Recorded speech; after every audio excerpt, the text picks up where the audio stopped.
Yeah, my first thought is just an exceptional group of people that make up Auburn, especially this baseball team this year. I didn't want this ride to end. I enjoyed getting up every morning and being fortunate enough to be with this group. I think the two losses we had, we scored one run in each game. That was going to make it a challenge, and I thought just down the stretch we had to tip our hat to too many starting pitchers. Conversely, I think it's 10-plus runs that we probably gave up with 2 outs, and that was those third and fourth innings were too much to overcome. You extend an inning for a team like Arkansas at this stage. It kept happening. So we had some sun, some 2 strikes, and I thought when that field was in a unique playing position they just kept putting the ball in play and good things happened while we were still trying to put the bat on the ball. These 2 guys right next to me are 2 of my strongest men and people, and there's a whole locker room full of it. So we'll just start the next 48 hours spending a lot of time with them and continuing the good work. And hopefully if we stair-step this program, we can keep fighting and having a feel that the best is yet to come. Okay, let's have questions for the student athletes, and raise your hand and we'll get a mic to you. Quickly, okay. Jason Caldwell, Auburn 247, for Brody and Carson both. What's it mean for you guys to get back here again, to be here twice in really 3 college baseball seasons, and to leave the program in such good shape? It's pretty cool, but obviously we didn't get it done, and that's just what you said. It's a testament to this man right here. He's a great leader. He's one of the best leaders I've ever played for, and wouldn't have it any other way. A lot of people can say that, coming to Omaha is a once-in-a-lifetime thing, but for me, Brody, Kaysen, and all the other guys that have been here twice, it's an incredible feeling to be able to come to a place of such joy and happiness to the whole college baseball world more than one time. All that stems from Coach Thompson. Great leader, great man, along with all the other coaches and staff members. Just everybody from top to bottom has made such an impact on me personally, and I know for all the other guys it's made a big impact on them too. Okay, next question. Okay, here. Andrew Hutchison, hogbeat.com. Brody, I'm curious what made Will McIntyre, Arkansas starter, so tough to hit tonight? I think he had all of his pitches working for him, and I think wherever Turner put his glove, I think that's where the ball was going. I thought he had really good command and didn't make as many mistakes as starting pitcher usually does. And, he spotted up really well, and all of his pitches working for him tonight. Okay, next question. Okay, guys, thank you. Congratulations on a great season. Thank you.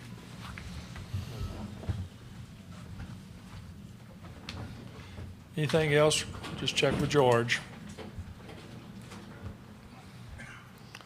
Okay, now questions for Butch. Okay. Yep. Mitch Kutcher, CWS 247. Coach, this group of seniors, they made it to Omaha twice. They had the COVID season.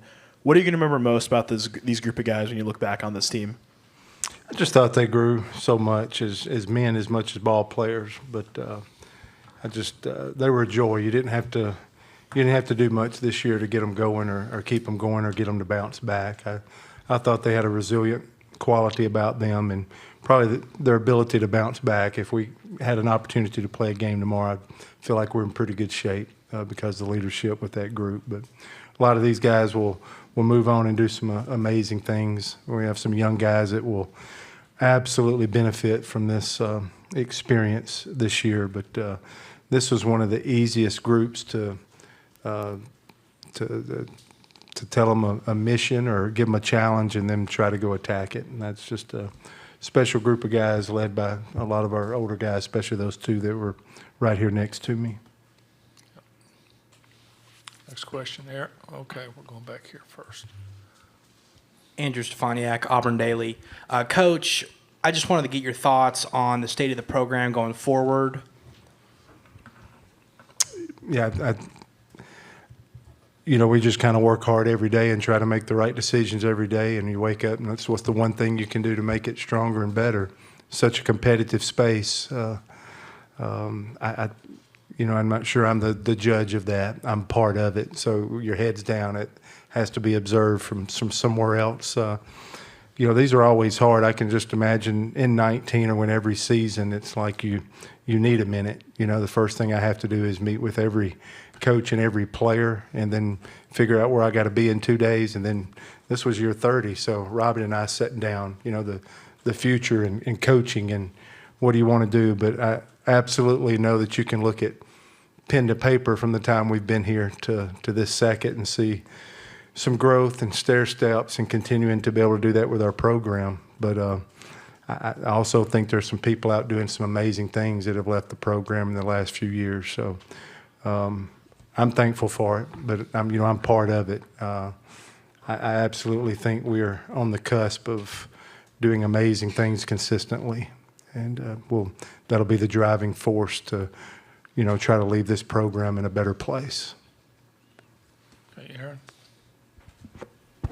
Aaron Fitt, doing baseball. Coach, you talked yesterday about how you guys kind of got some goofy baseball to maybe jumpstart you a little bit there in the middle of that game, but today maybe just not an opportunity to even put much into action there against McIntyre.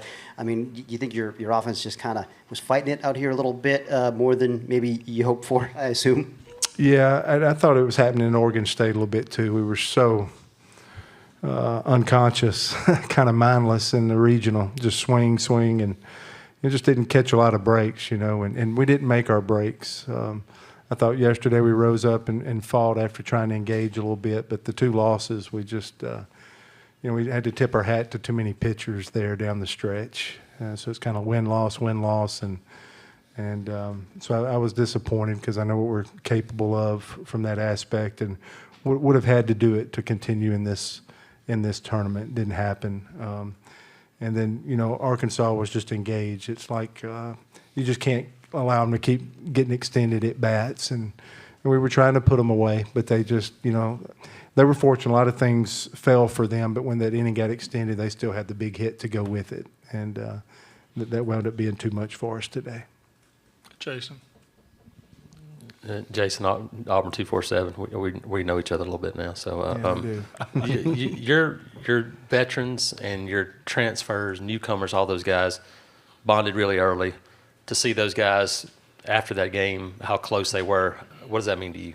Yeah, it means everything. This will be an experience. We try to tell them we're going to do everything we can to create the best experience of your life, and I think in a lot of instances, already hearing from the players initially, I think they appreciate it, and they know how our administration, our university, our fans gave them the royal treatment this year, and I thought they did their part and saying, thank you. And, our hardest workers are probably our managers. It's a good time to get off the game and talk about that. Trenton Reynolds, Bailey Decker, Quinn Stromberg, Jay Holly, those guys are they're there before, they're washing the guys' clothes, they do everything, and every one of these teams here have great people like that. But there's the players do so much, but they're given so much, and they did an amazing job of showing appreciation. But I just think of our student managers too, of all the work that they do, and they're probably out there cleaning up and still serving us right now where we can get underway and get out of here. But man,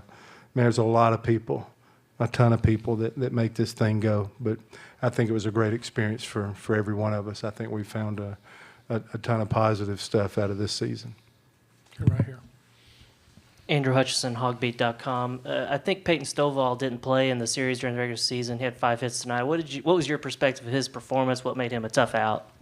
Yeah, I thought they got in the 4-hole a lot today. The left-handers got the ball through the 4-hole there, and we were always a step out of there. I just thought they found holes. He's a talent. I know what he was coming out of high school, and sometimes you can get a slower start and then be there. They had 3 or 4 guys that, I think 2 guys that wasn't in our series and then are in there now and going for them. So things change. We probably have some of those same features there where early on there were some guys, and now you're doing something different there. I think about Bello in the outfield, and he was there early and then out and then back in there. So just a steady, good, promising player with a bright future he's coming on. Get back over here. Brian Stills, Jason's travel partner in Auburn Rivals. You might not have seen any of the highlights yesterday, but having Bruce Pearl here and having the support of other coaches in the athletic department, how much does that mean to this program, and how much does that mean to the university? You know, Bruce is kind of the face. He's one of our best ambassadors, but I would have to call out from top to bottom. I hear from all of our coaches, and we have some strong ones. We got a strong group. I think of Ralph Spry that was just at Auburn for 25 years with our track and field program, was an Army Ranger, an amazing man and friend. And I can't go down the list because it would be all of our head coaches. It is a tightest group I've been a part of, and they've been so supportive. I think of Johnny Harris for sure, our women's basketball coach, that every time we go back to campus and every time we'd turn around and head back out for the next step, she would be at Plainsman Park there with us. I really want to give her a shout out, but I think it's top to bottom across the board. Alan Green and Brant Ust, our AD and our sport administrator, has been with us on this entire trip, and that's meaningful to a coach, that support, that backing. But our head coaches at Auburn, I tip my hat to them that they've absolutely have. I think everybody on our campus has just appreciated this team. I don't know why. You know, there's been other quality teams, but it just got up in behind this team, and I think this team united a lot of us on campus this year. Okay, Paul, you got somebody? Okay. Coming in tonight for the last five for members of the Southeastern Conference, just talk about how much talent there is in the SEC and how challenging it is to get through the SEC and throughout the year. I think it's a preparation feature. And yeah, the two losses we had here were to SEC opponents. I thought the team that Stanford put on the field yesterday looked like a major league ball club in some aspects. The body's athleticism, the quality of arms that we saw, especially left-handed. The experience at Oregon State was tremendous. UCLA's going to have one of the best teams in the country. Aaron, y'all don't miss on them. They get so many of those special freshmen, and they're about to hook it up. And Coach Savage's team's going to be outstanding. But I think our league is absolutely invested from top to bottom in every one of our schools. And that preparation of going through those 10 SEC weekends absolutely is a benefit.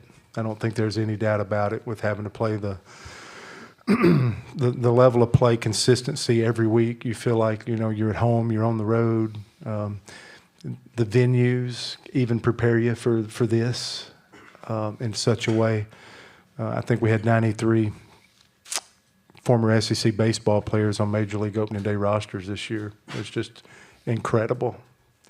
So that's a pretty good track record. But I think it's playing those 10 SEC weekends is just absolute with no breaks there. If you can withstand, if you don't get buried, and it's a year where you're right above the 500 mark, you can do anything. I think our 19 team that wound up making it here was 14-16 in our league, and I think it's just a proof of what those 10 weeks how it prepares you.